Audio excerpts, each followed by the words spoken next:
Thank you all for coming. As you know, probably this is Believe Memphis Day that the mayor named it. I think it was because of my reading. I'm not sure. And I understand that we're competing tonight with Greg Isles at some other bookstore and the Grizzlies at FedEx Forum. So what I want to ask is, what the hell's wrong with y'all? What are you doing here? No, seriously, thank you for coming. First I want to say, I think everybody knows, but the cover for this book, this beautiful cover, was done by my daughter Chloe. And I'm very proud of it, and she's signing books too.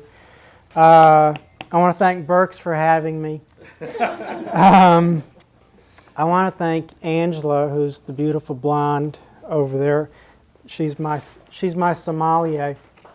She brought the wine tonight, which is there gratis from my darling sommelier.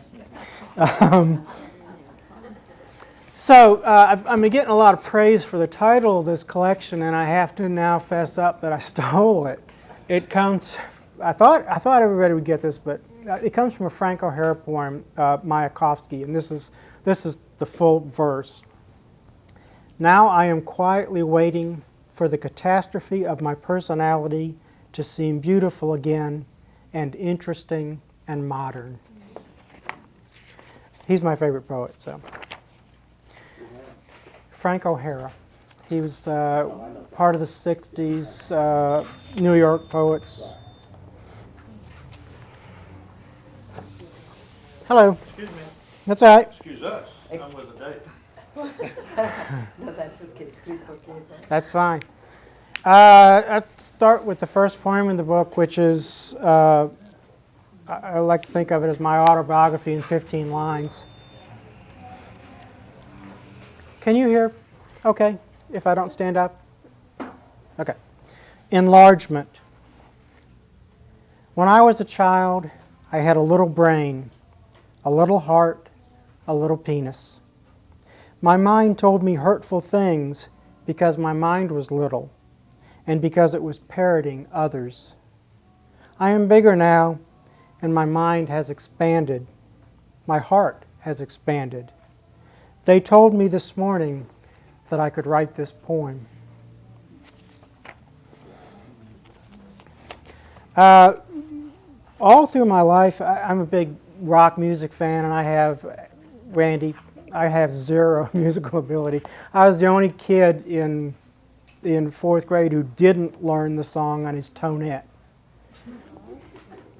And so I've had this love of music, and I have probably a book-length worth collection of pop music, what I call my pop music poems, and this is one of the first ones, California Dreamin'.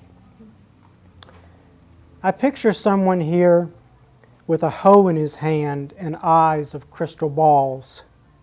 I picture this room turning inside out, becoming a purple ocean, turning people into baggies full of V8.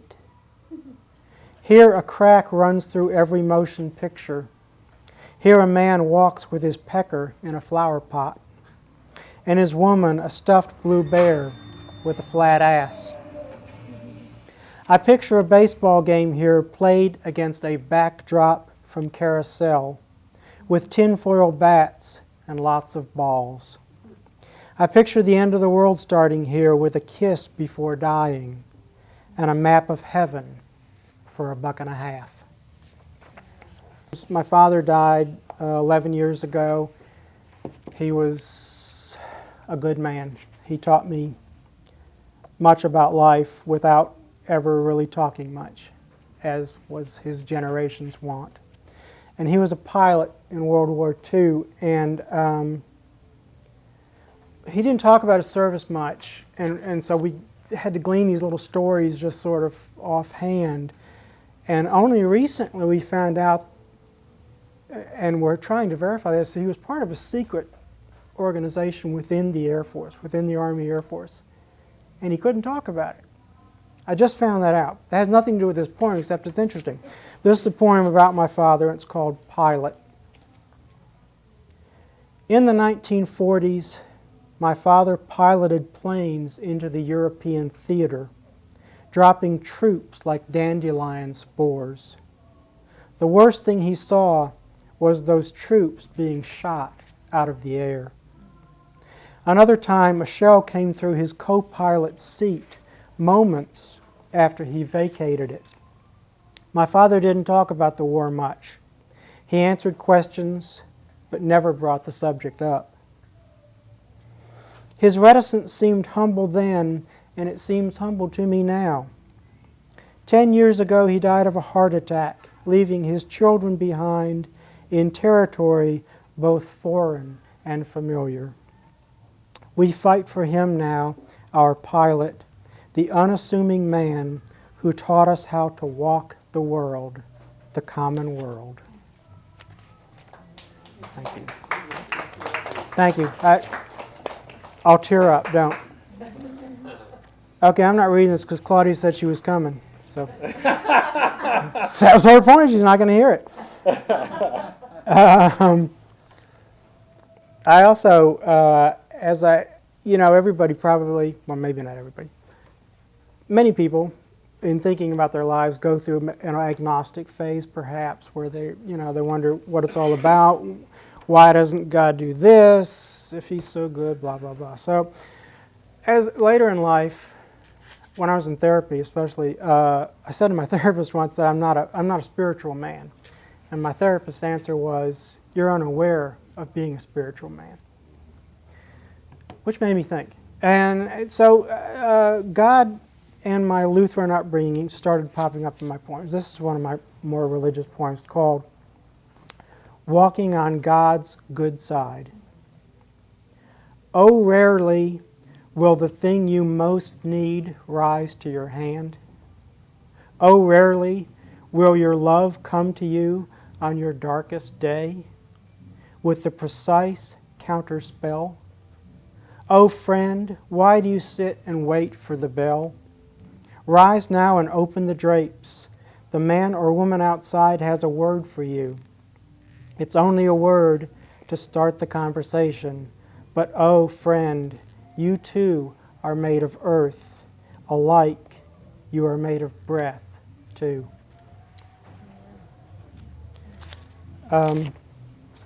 My friend Sue is a big bird fan, and she tries to teach me about hummingbirds and how to attract them, and I'm really lousy at it. And she tells me about all these hummingbirds. So this is my hummingbird poem because we saw one. Hummingbird. I am not patient enough to see the hummingbird. His visit is so brief. Just as you don't understand the quick hit of a poem, nor its attraction for things earthy and red.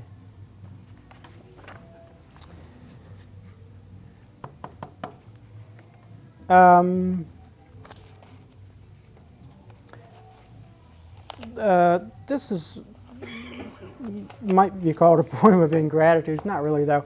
When you publish a book, even in the small, shallow end of the pool where my books are published, it kind of blows you out of the water for a little while, and you have a hard time continuing writing what you're writing.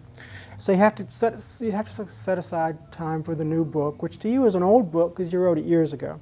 The new book appears. There is no parade. There is only the attenuated hours I am forced to think about the new book.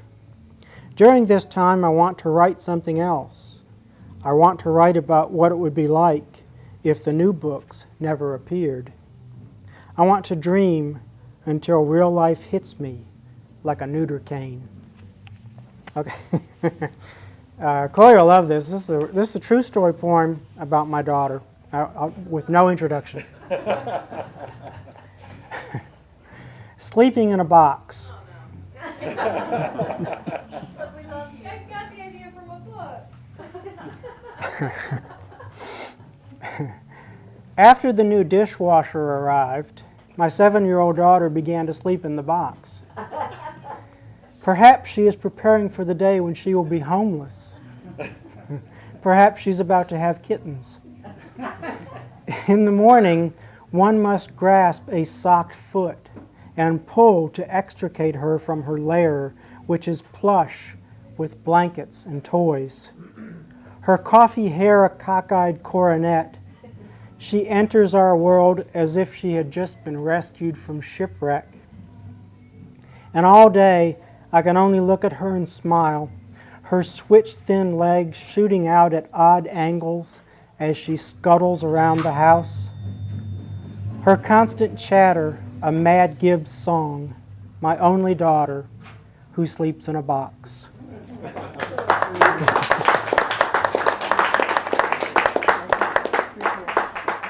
This is a poem that I might have skipped reading, except that my editors told me how much they loved it, and one of the editors said she just memorizes it and she tells it to people. And plus, here's the strangest tribute. Maybe this has happened to you, John. I got a fan email, which is rare enough, from this kid who had tattooed this poem to his forearm. Oh, wow. And I'm following him on Tumblr now. You're following him on Tumblr.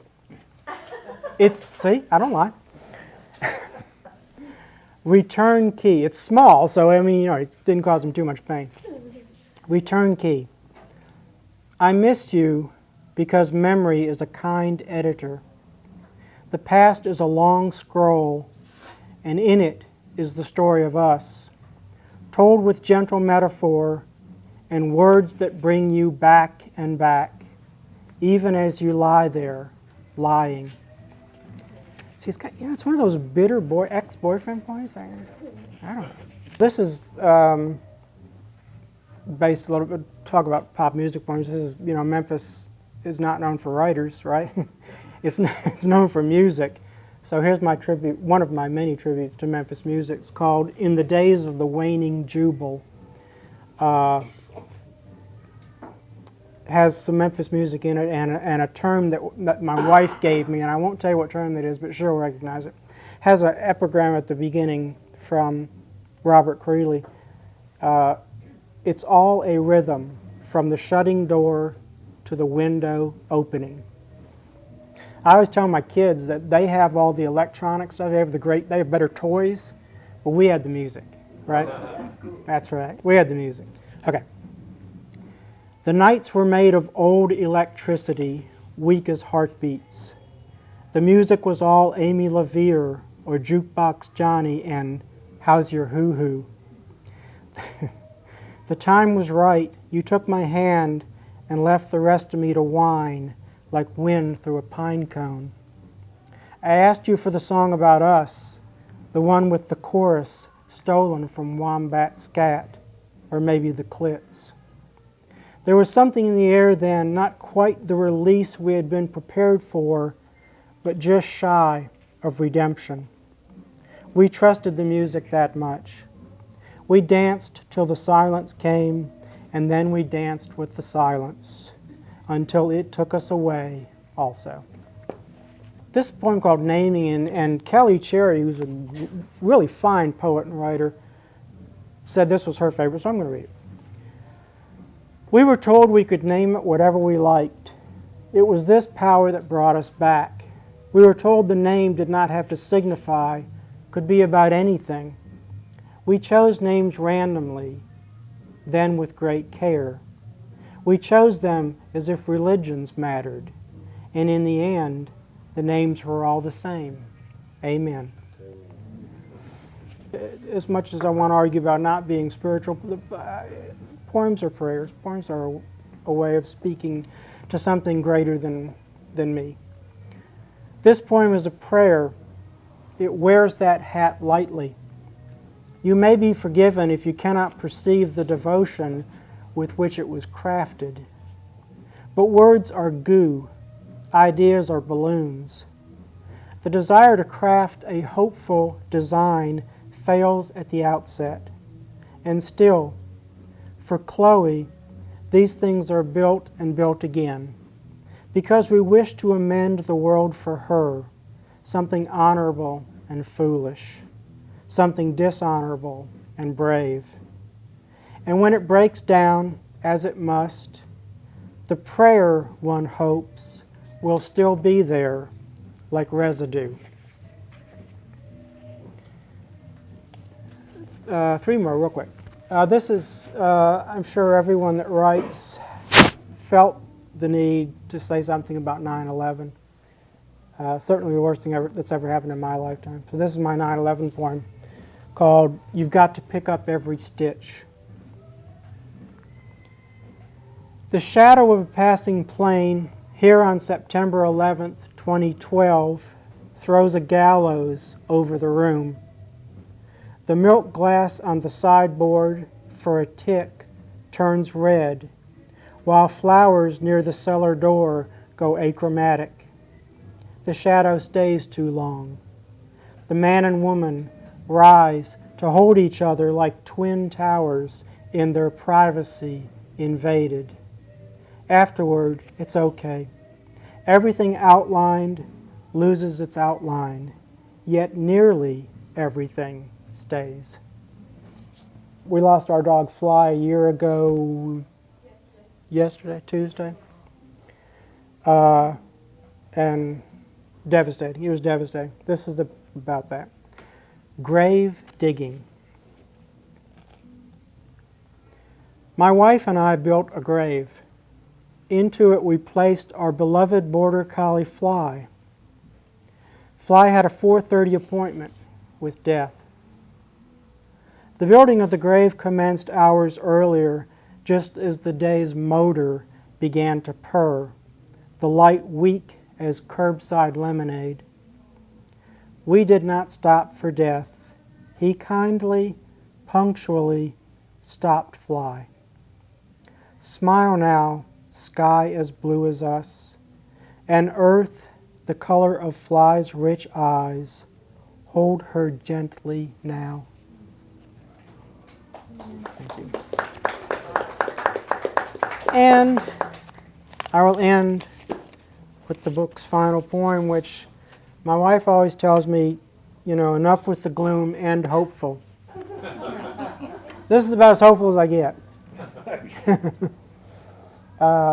Tell me how tomorrow will be, for Cheryl. The horses graze in the pastures where our houses have fallen. The bees bring sleep to an afternoon already sodden with heat. And the birds at the feeder tell other birds about us. How easy it is here, how humane. I take your hand as the end nears. You are a diamond.